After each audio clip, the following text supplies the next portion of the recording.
les swing dancers, c'est Julien pour Blabla Swing. On est en présence de Karine. Karine, salut, est-ce que tu veux bien te présenter et nous parler de ton parcours? Bonjour Julien, alors je m'appelle Karine et je vis en Corse depuis une dizaine d'années. Je suis ostéopathe dans un petit village qui s'appelle Cargèse au-dessus d'Ajaccio. Et j'ai eu la chance de rencontrer Julien donc, il y a quelques mois par rapport au swing. Mon parcours est un peu particulier dans le swing, il est assez récent. Alors j'ai commencé au tout début à rencontrer le rock'n'roll. J'avais 14 ans et on a commencé à avoir trop de filles et du coup on m'a mis en cavalier. J'ai pas du tout aimé, alors j'adorais le rock'n'roll mais j'ai arrêté. Et 10 ans après à Nice, j'ai rencontré Marlène et Julien dans leur école via le rock'n'roll toujours. Et là, ils ont organisé une soirée avec deux danseurs qui s'appelaient Didier Dumay et Andy Spitz et qui dansaient le balboa. Et à partir de là, j'ai eu un coup de foudre pour cette danse et j'ai commencé les cours de swing chez Marlène et Julien et on dansait. C'était en 2007 à peu près sur Nice. Le swing n'était pas encore très développé. Et j'ai déménagé ensuite en Corse, il n'y avait pas de swing. Et à Cargèse, avec quelques amis, on s'est dit, bon, on va essayer d'organiser un festival. Donc j'ai commencé ça en 2012. Et à partir de 2012, Andy Spitz est arrivé pour accepter en fait de venir animer notre premier festival. Et à partir de là, chaque année, on a essayé de créer une petite dynamique swing, lindy hop et balboa. Et petit à petit, le balboa a pris le dessus et j'ai essayé de développer ça dans le coin de Cargèse et d'Ajaccio. Et voilà, aujourd'hui on est toujours dans cette dynamique-là et on va essayer de mettre en place des cours sur Ajaccio à la rentrée. Très bien. Tu vois, tu me prends de cours sur les questions d'après, sur ta rencontre en fait avec les danses swing que tu viens un petit peu d'expliquer au travers de ton parcours à Nice. Et du coup, ton gros coup de cœur, ça reste quand même le balboa. Ah, complètement. Ouais. Et quelle est la particularité dans cette danse-là? Qu'est-ce qui fait que tu aimes plus celle-ci qu'une autre? J'étais attirée aussi par le lindy hop, par la musique swing de manière générale. Je crois que c'est la connexion, la proximité qu'il y a dans le balboa et le fait que ce soit une danse qui soit assez peu expansive finalement, qui permet vraiment de se connecter, d'être un petit peu comme une introspection presque. Je crois que c'est ça qui me plaît. Et ensuite, le rythme musical, et j'adore le jazz manouche. Et du coup, je me suis rendu compte qu'avec le balboa, pour danser sur le jazz manouche, c'était absolument génial. Ouais, c'est sûr que c'est plus simple qu'en lindy hop. Et les deux sont faisables, hein, bien sûr, mais c'est tellement plus agréable en balboa.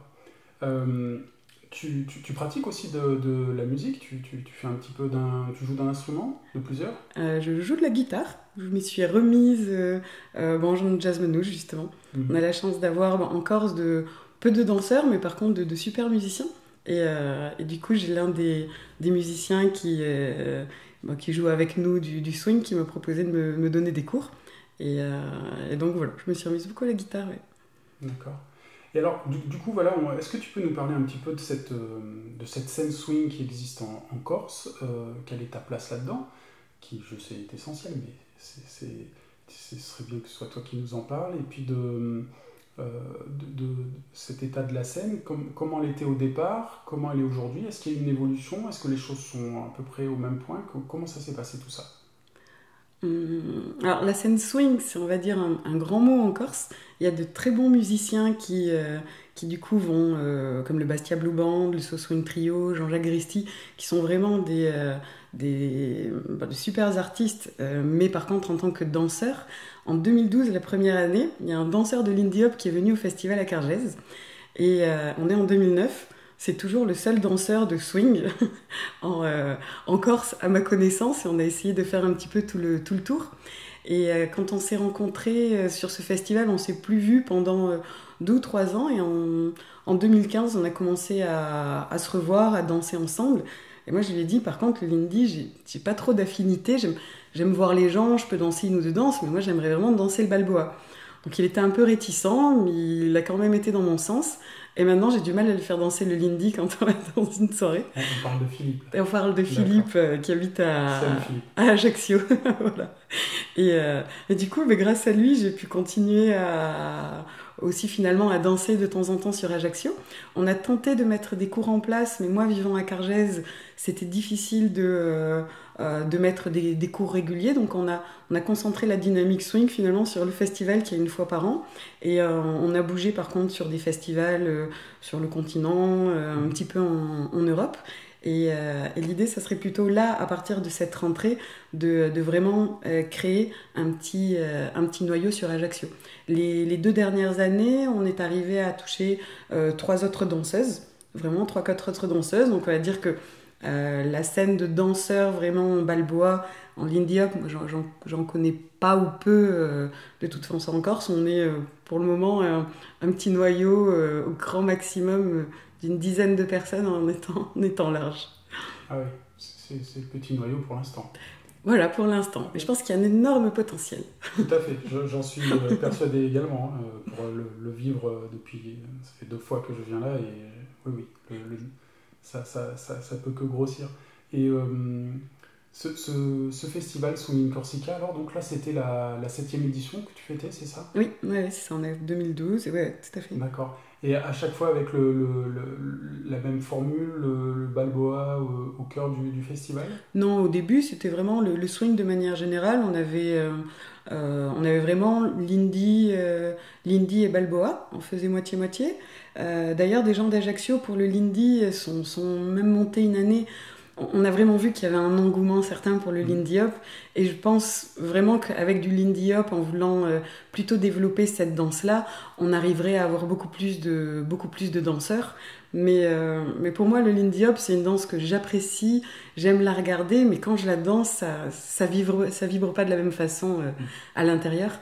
Et du coup, j'ai préféré concentrer l'énergie sur le balboa. Voilà. Mais ça, c'était très personnel. Et du coup, cette scène swing que tu as initiée, en fait, il y a déjà 7 ans, peut-être un peu plus, est-ce que tu as senti une évolution? Est-ce que les choses arrivent à bouger? Ou alors c'est vraiment très très difficile? Comment tu perçois ça là, entre la danse est difficile. Je pense la danse est difficile quand même, je trouve. En Corse, la danse à 2, du moins. Il y en a quand même assez peu, bien qu'il y ait du tango, du rock'n'roll, beaucoup de salsa. Par contre, les danses latines se développent bien, mais en swing assez peu. Les gens nous voient parce que de temps en temps on fait des démos, on participe à des petites manifestations et on sent que les gens apprécient. Mais de là à générer vraiment une implication personnelle ou de faire l'effort de se mettre à cette danse. Alors déjà parce que c'est pas très accessible, ça doit être un frein, mais même de manière générale, je pense qu'il y a une sensibilité pour la musique forte, pour la danse à 2, un petit peu plus d'inhibition. En tout cas, je le ressens comme ça. Donc il faut certainement y aller progressivement et voilà, ne pas lâcher, peut-être faire en sorte que les gens arrivent à voir ça de manière plus régulière, que ça devienne quelque chose de plus connu, peut-être. Un petit rituel d'activité régulière. Et là, on a parlé de la scène swing des danseurs et la scène swing des musiciens. Entre le début où tu as commencé ton festival et aujourd'hui, est-ce qu'il y a un peu plus de groupes orientés swing qui se sont développés en Corse?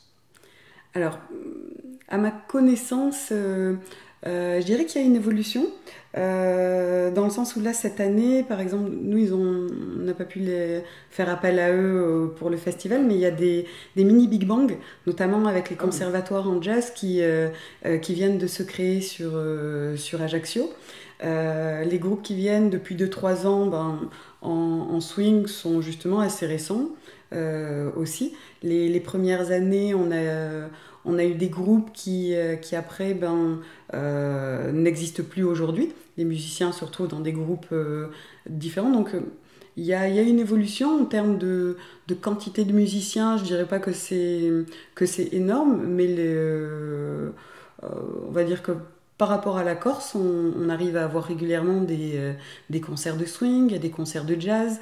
Bon, surtout l'été, il y a pas mal aussi de festivals avec de la musique jazz. Donc même s'il n'y a pas énormément de danseurs, notamment toute la période de l'été, on peut arriver à avoir de belles prestations musicales pour pouvoir danser.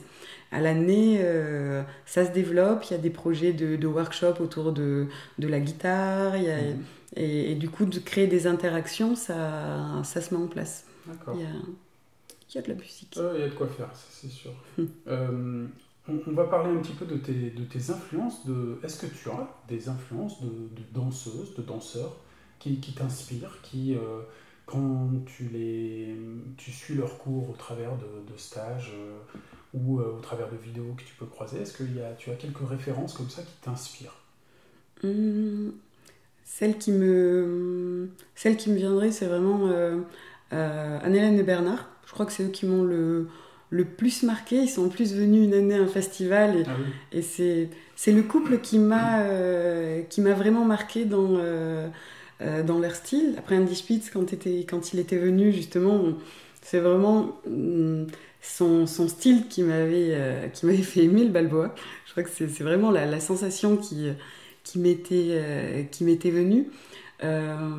Aujourd'hui, dans le balboa, il y a des gens que j'admire dans leur style, mais ensuite dire des références, non, je dirais que j'en aime beaucoup, mais c'est vraiment Hélène et Bernard qui me viennent dans un premier temps, comme voilà, le couple qui me marque dans le balboa. Je comprends tout à fait. Je dirais surtout en pure balle. Parce que quand j'ai commencé, j'ai cherché des vidéos et j'étais tombée sur leurs vidéos quand ils étaient aux États-Unis sur des compètes où ils étaient vraiment en pure balle. Et c'est vraiment leur style en pure balle qui m'avait énormément marqué. D'accord. Très bien. On l'a dit dans l'introduction, dans ta présentation, tu nous l'as dit, tu fais déjà pas mal de choses en dehors de l'activité d'être organisatrice d'un événement de swing. Tu vends et fabriques des vêtements, par exemple, plein d'autres choses, etc. Mais qu'est-ce qui t'a attiré, qu'est-ce qui te plaît en fait dans les danses swing? T'as parlé pour le balboa, par exemple, de la connexion, mais de manière plus large, est-ce qu'il y a quelque chose de plus spécifique qui te fait plus vibrer, par exemple, avec les danses swing, plus que avec de la salsa, ou je ne sais pas.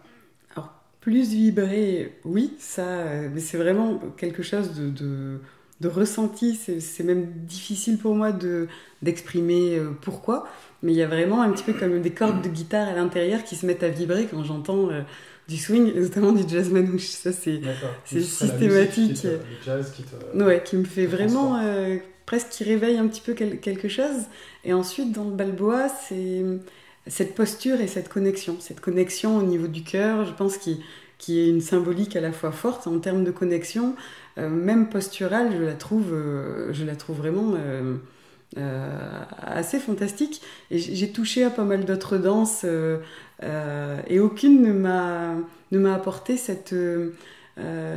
je dirais cette connexion avec moi-même et avec le partenaire que j'ai pu retrouver dans le balboa.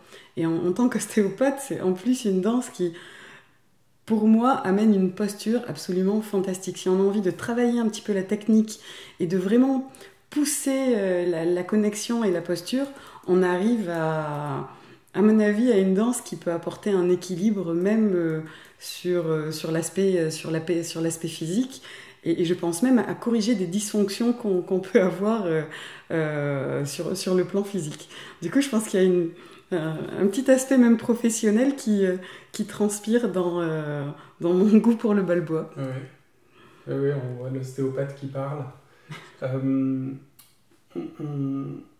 Tu disais que la musique jazz te réveillait une sorte de guitare intérieure. Et justement, en parlant de jazz, est-ce que tu as des artistes, musiciens, des grands artistes de jazz qui, dès que tu les entends, te font partir sur la piste ou te font partir toute seule chez toi comme une folle à danser? Euh, pour moi, celui qui me fait ça, c'est quand j'entends Minor Swing de Django Reinhardt. Bon, voilà, c'est vraiment un standard, c'est vraiment ce que tout le monde connaît, mais c'est vraiment pour moi la base. Alors après, j'adore Grappelli, Duke Ellington, et ensuite, même on va dire des groupes beaucoup plus récents. À un moment donné, j'avais rencontré, c'était dans un concert, les Lost Fingers. Je sais que j'avais beaucoup aimé, ouais, voilà, et j'avais adoré un petit peu leur style et spécialisé dans les reprises de chansons pop des années 80-90 en version jazz manouche. Voilà, c'est fabuleux. Totalement. En termes d'artistes, c'est, on va dire, ce qui me marque. Alors après, il y en aurait plein d'autres. Après, j'associe pas toujours les artistes à la musique. Je commence à faire ce travail maintenant parce que l'histoire du jazz, en reprenant la guitare, m'intéresse de plus en plus. Mais sinon, à un moment donné, j'arrivais à faire abstraction, j'entendais la musique et ça me donnait envie de danser, mais je ne savais pas forcément quels artistes étaient derrière. D'accord, oui. Eh oui, c'est un long process. Qu'est-ce que tu pourrais donner comme conseil à un padawan qui débute? Un padawan, c'est un jeune débutant, un apprenti Jedi. Est-ce que tu aurais quelques conseils à quelqu'un qui débuterait le balboa?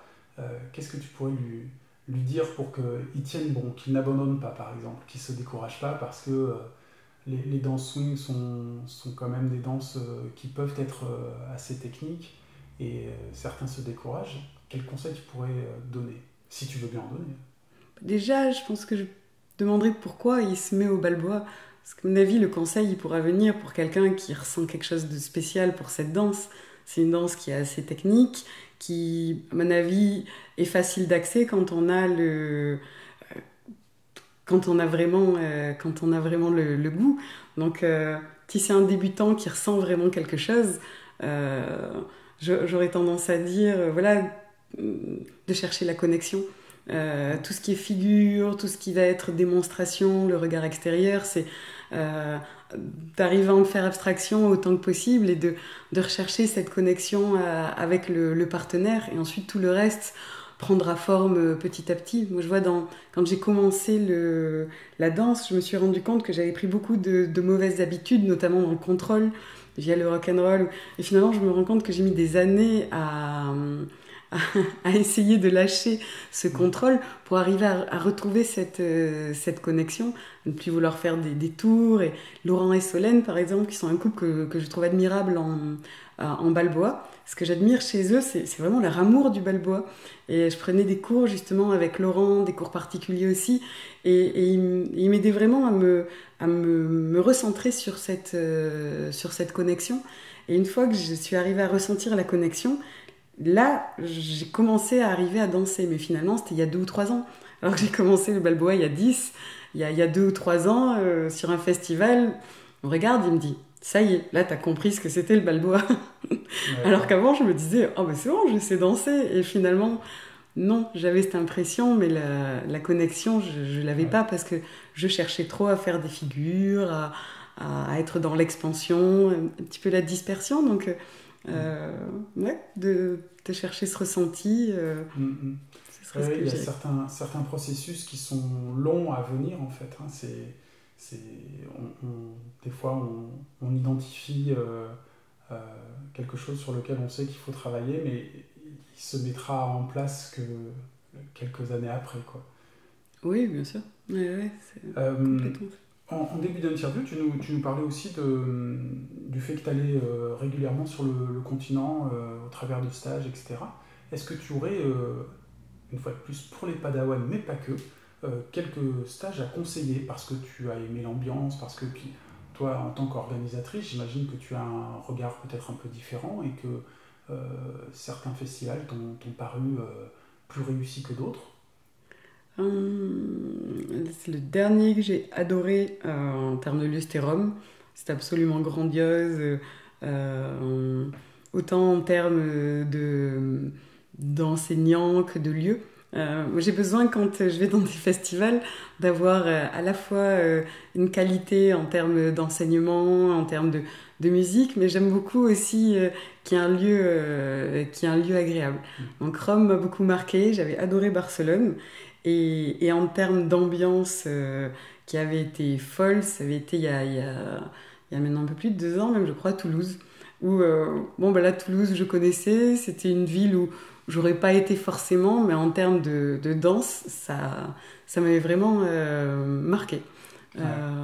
Donc oui, et ensuite j'avais fait le summer camp, le fait d'être en immersion aussi pendant une semaine, en termes de sensations et d'évolution dans la danse, ça avait été une expérience très, très enrichissante, Ouais, et même d'échanges.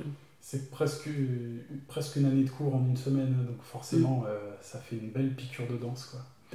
Euh, pour se diriger gentiment vers la fin, ma dernière question serait sur justement ta casquette ostéopathe et cette relation à la danse. Est-ce que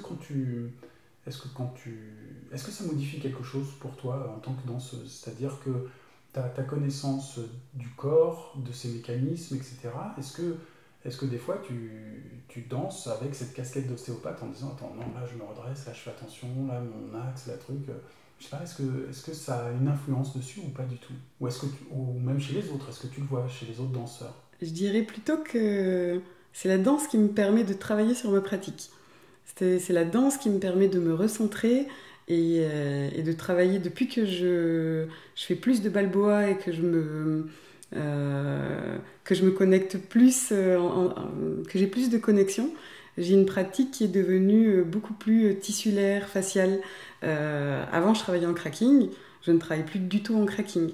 Et ça correspond un petit peu avec cette période-là où je suis beaucoup plus dans un accompagnement, en fait, un accompagnement des patients, plus que dans un rôle de thérapeute où j'essaie de faire, de soigner ou autre.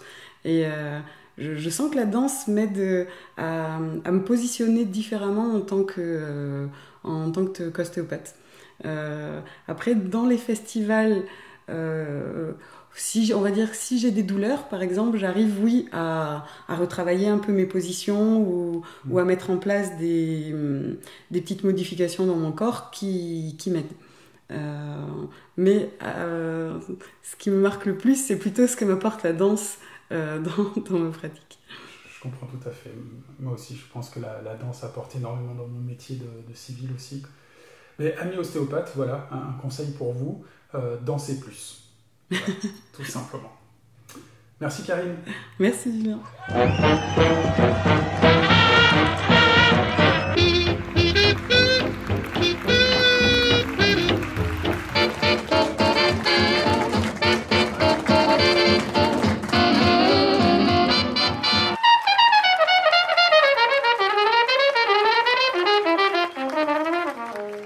Blah blah swing.